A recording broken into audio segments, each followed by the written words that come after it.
नमस्कार दोस्तों, मेरा नाम है देव कमल और आप सभी का एक बार फिर से जॉब जील पे स्वागत है।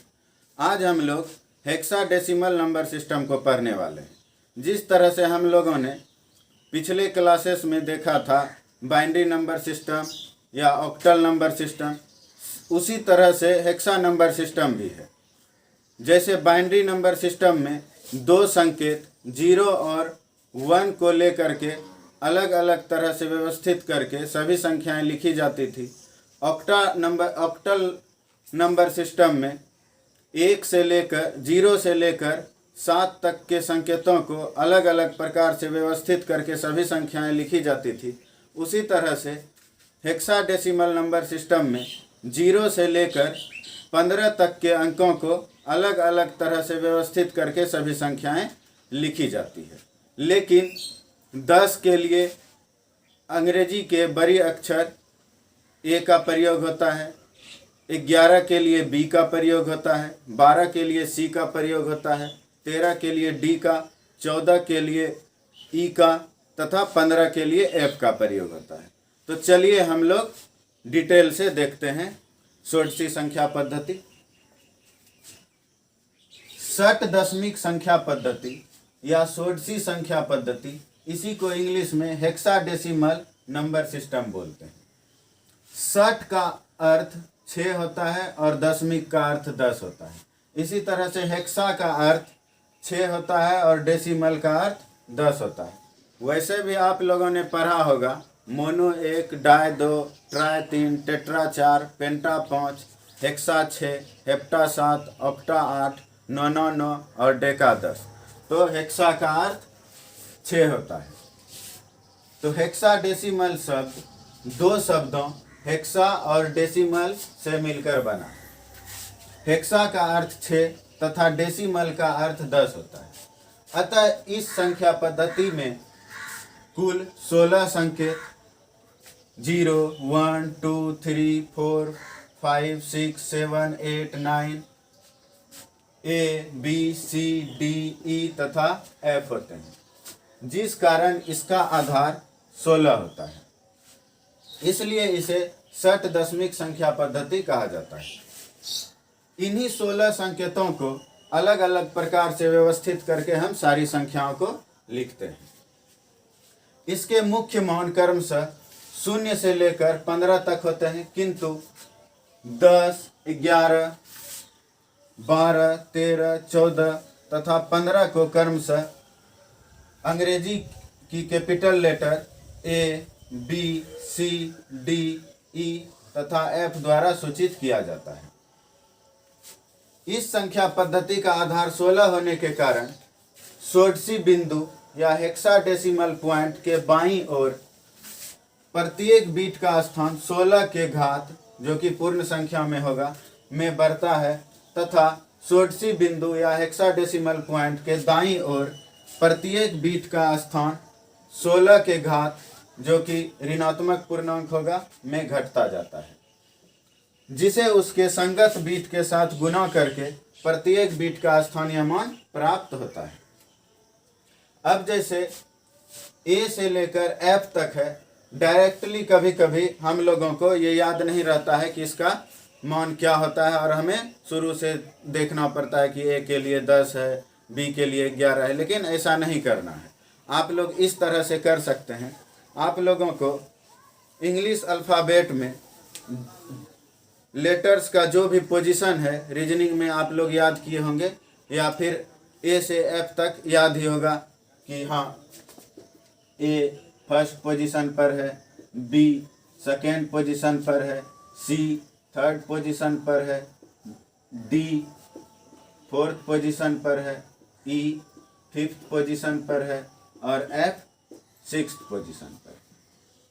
तो इसका मान अगर हम लोगों को देखना है तो एक में एक को माइनस कीजिए, हुआ 0, और जो माइनस किए उसको लेफ्ट साइड लिख दीजिए।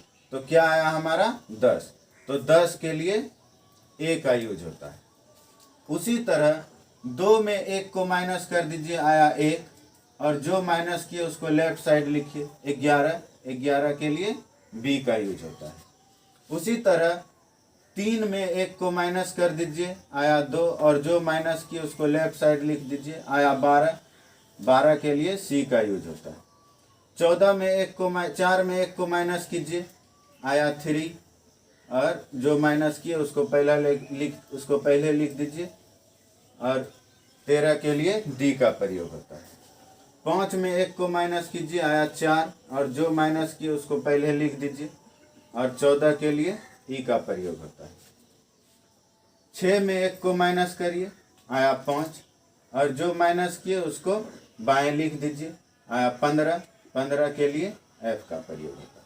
इसी तरह अगर ये आ जाए पूर्णांक में और हमें उल्टा चेंज करना हो, बदलना हो, इसका क्या लेटर में क्या आएगा, तो इसको आपस में जोड़ दीजिए।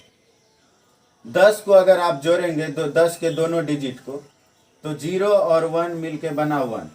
1 और 1 के लिए ए का यूज होता है। पहले पोजीशन में इंग्लिश अल्फ़ाबेट में ए है। और 1 1 को ऐड कीजिए, आया 2, और दूसरे पोजीशन पे बी है। 2 1 को ऐड कीजिए, आया 3, तीसरे पोजीशन पे सी है। इसी तरह 3 और 1 को ऐड कीजिए, आया 4, और चौथे पोजीशन पे डी है। 4 और 1 को ऐड कीजिए, आया 5, पाँचवें पोजीशन पे ई है। और 5 और 1 को ऐड कीजिए, आया 6, और छठे पोजीशन पर एफ है। तो इस तरह से हम लोग इसे भी बड़ी आसानी से याद रख सकते हैं और कभी नहीं भूल सकते हैं। अब एक एग्जाम्पल की सहायता से हम लोग इसका स्थानीय, प्रत्येक बीट का स्थानीय मान देखते हैं। तो चलिए हम लोग इस एग्जाम्पल की सहायता से प्रत्येक बीट का स्थानीय मान ज्ञात करते हैं। सबसे पहले इसको लिख देते हैं, A3 E हेक्साडेसिमल पॉइंट 0 और 8। ये हमारा अभी हेक्साडेसिमल नंबर है। तो चलिए देखते हैं क्या करते थे हम लोग। सबसे पहले प्रत्येक बीट का स्थान लिखते थे। तो यहाँ पे इसका आधार 16 है, तो प्रत्येक बीट का स्थान हेक्साडेसिमल पॉइंट के बाईं ओर 16 के घात, लेकिन घात कैसा होना चाहिए, पूर्ण संख्या होना चाहिए। तो 16 के घात में क्या होता है, बढ़ता है, तो पूर्ण संख्या 0 1 2। और स्थानीय मान ज्ञात करने के लिए उसके संगत बीट को बीट के स्थान से गुना करते थे। और हेक्साडेसिमल पॉइंट के दाईं ओर प्रत्येक बीट का स्थान आधार 16 है, तो 16 के घात में ही घटेगा, तो 16 के घात में घटेगा और ऋणात्मक पूर्णांक में घटेगा।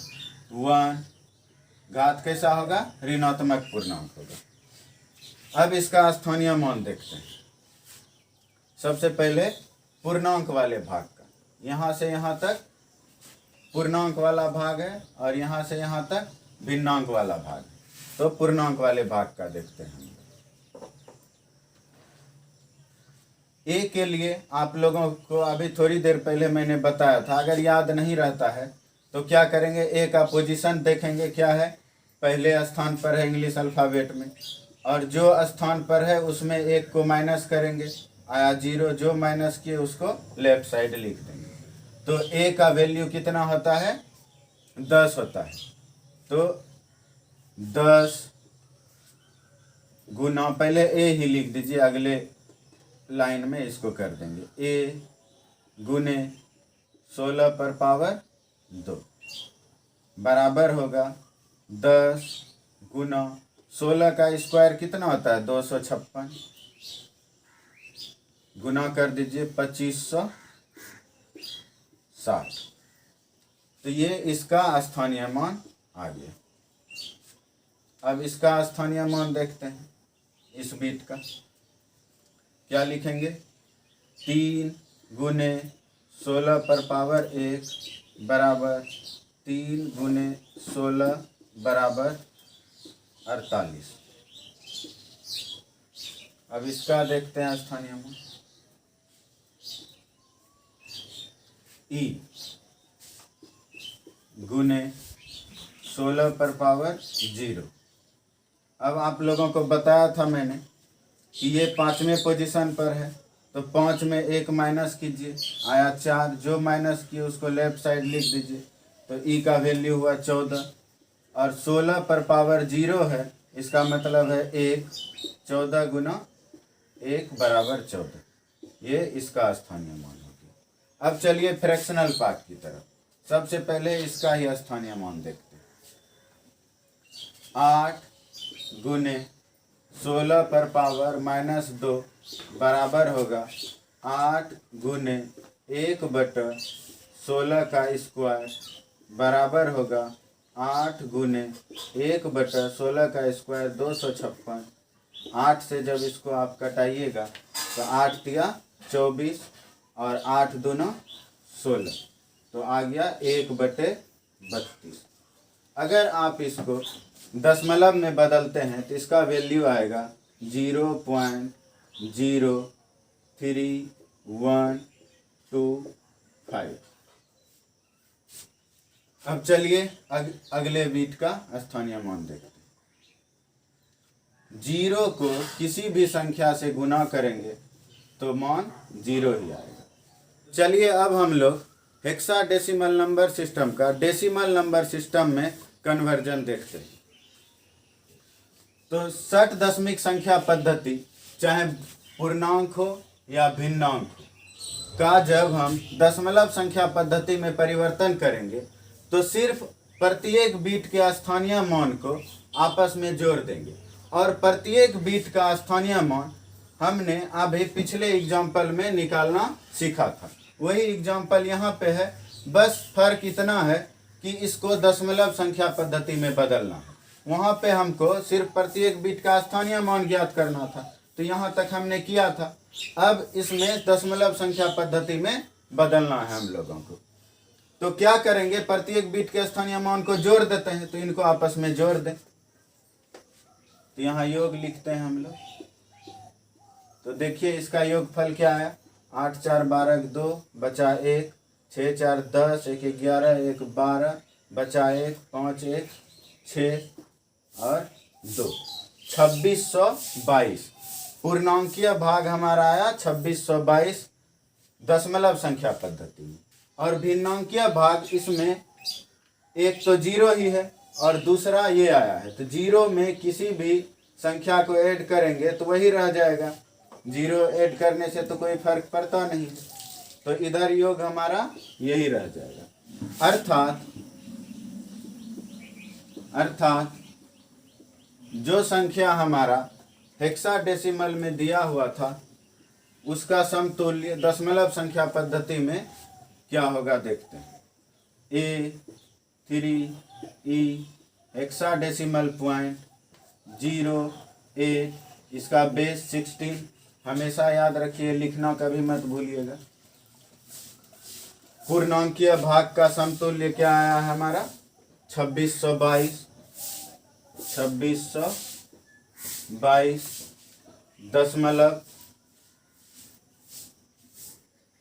03125 और इसका बेस है 10।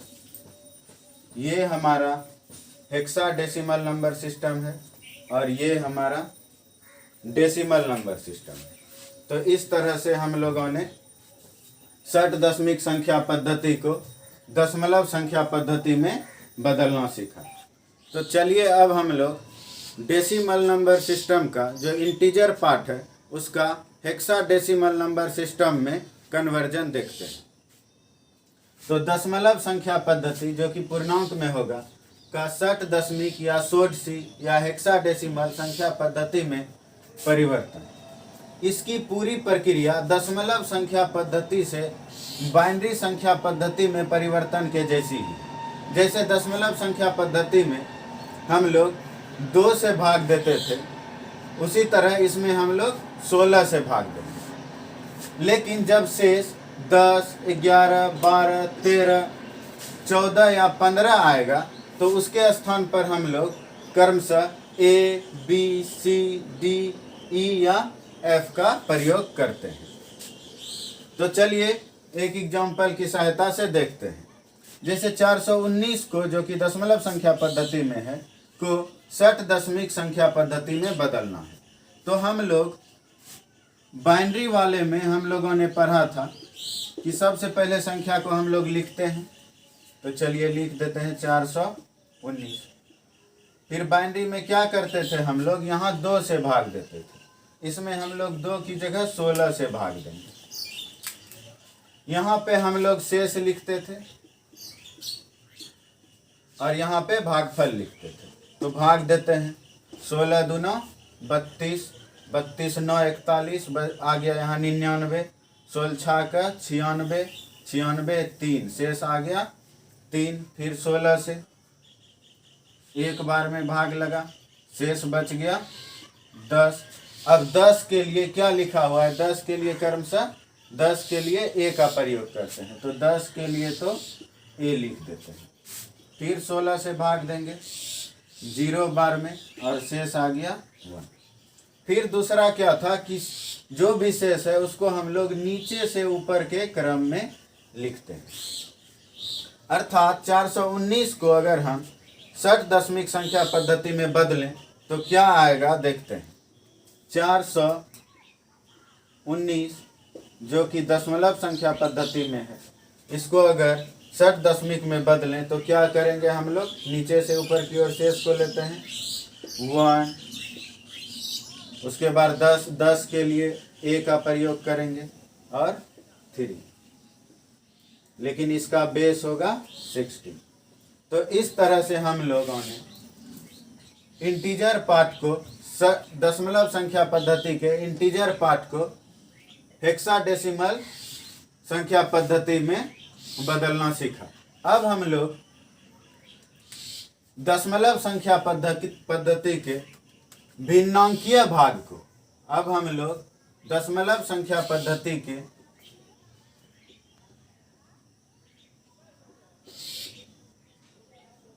भिन्नांक का 60 दशमिक संख्या पद्धति में परिवर्तन देखेंगे। इसकी पूरी प्रक्रिया दशमलव संख्या पद्धति से बाइनरी संख्या पद्धति में परिवर्तन के जैसी ही है।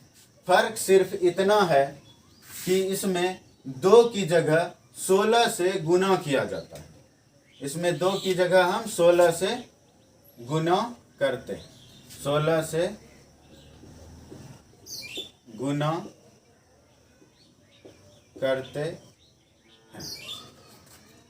जब पूर्णांक, यहाँ पे शेष था वहां पे पूर्णांक होगा। जब पूर्णांक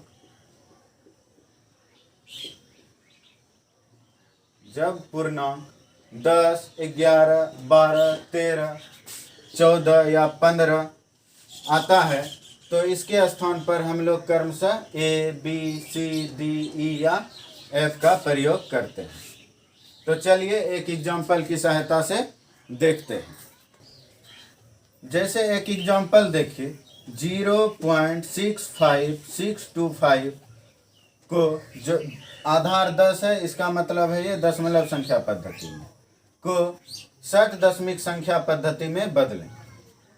तो हम लोग बाइनरी में बदलने के लिए क्या करते थे, 2 से गुना करते थे, इसमें 16 से गुना करेंगे।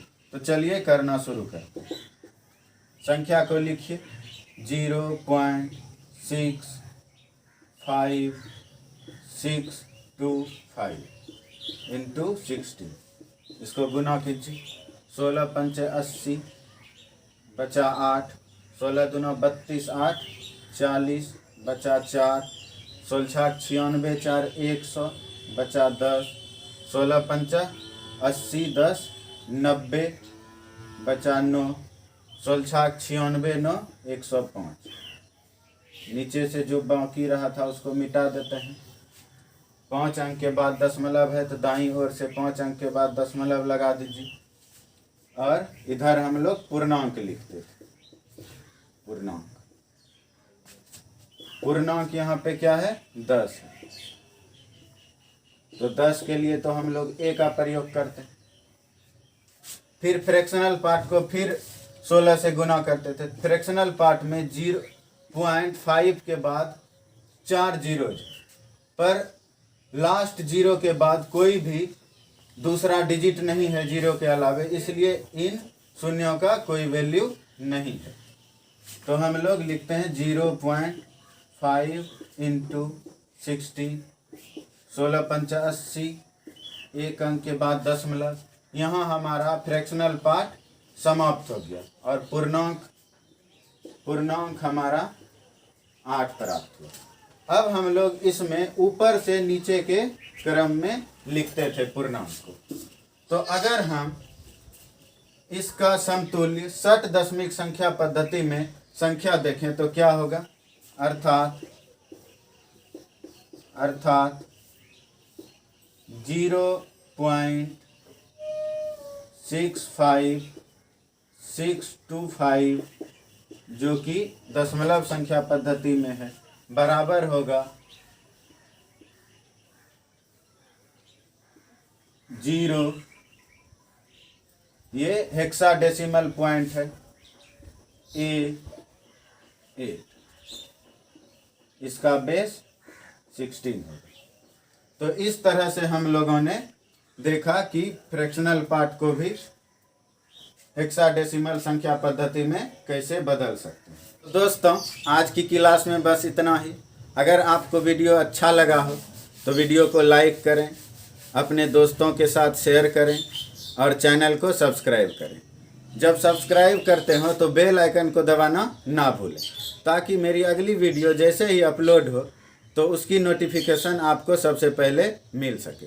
धन्यवाद।